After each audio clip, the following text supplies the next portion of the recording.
Let's make some tender and juicy crock pot barbecue ribs. We're gonna broil them in the oven for a few seconds so they get all slightly crispy and caramelized, and ooh, honey hush, we got something going on. Y'all ready? Let's go. Okay, we're gonna start by placing our onion slices into the bottom of our crock pot. You don't need a whole bunch of them, just kind of line the bottom with the little onion slices. You'll be good to go. Next, we're gonna add in some herbs. I'm using rosemary. You can use like thyme or sage, just your favorite herbs. Okay, now it's time for a really quick rib rub. I have some smoked salt, some garlic powder, onion powder, all that good stuff to make a really nice rib rub. I'm going to sprinkle this seasoning generously over these ribs. You can even double the seasoning spice if you want to. I ain't mad at you. Just sprinkle it generously. Kind of press it into the ribs as well. Get the sides, corners, tops, bottoms around. Just really get everything seasoned up like this right here. Okay, that looks wonderful.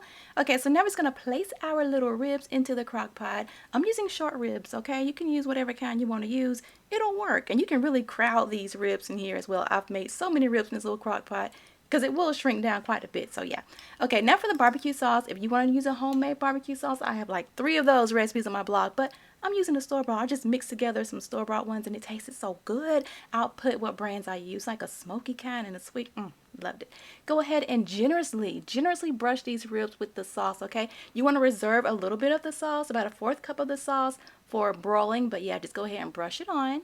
And be sure to get the sides as well. Okay, so now go ahead and just place your lid on. We are good to go. That's all we are going to do. So easy. I love an easy crock pot recipe. I'm going to cook these ribs for 4 hours on high. You can also cook it on low for 8 hours, which is a preferred method. Ain't nobody had time to after I can get these ribs done, okay, so we can eat. Now, when you remove them from the crock pot, be very gentle because they're really juicy. They're really, they will fall off the bone, okay? They're really tender. So carefully remove them from your crock pot. We're going to place these on a full line pan because now it's time to broil, okay? They're juicy, but I want them to be a little bit crispy, a little bit caramelized. So go ahead and just brush them with that reserved barbecue sauce.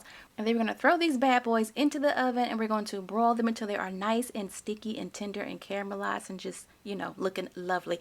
It won't take long at all, seconds. In my oven, it's like seconds, so really keep an eye on it. When it comes out, here it is. Beautiful, beautiful, beautiful crust on top of these ribs. Now go ahead and hit it with some fresh parsley because fresh parsley just makes anything look pretty, doesn't it? Like put these things on a platter with some fresh parsley and it's like everybody wants one. And that's it, you guys. I hope you enjoyed this recipe. If you give it a try, let me know how you like it, all right? Later.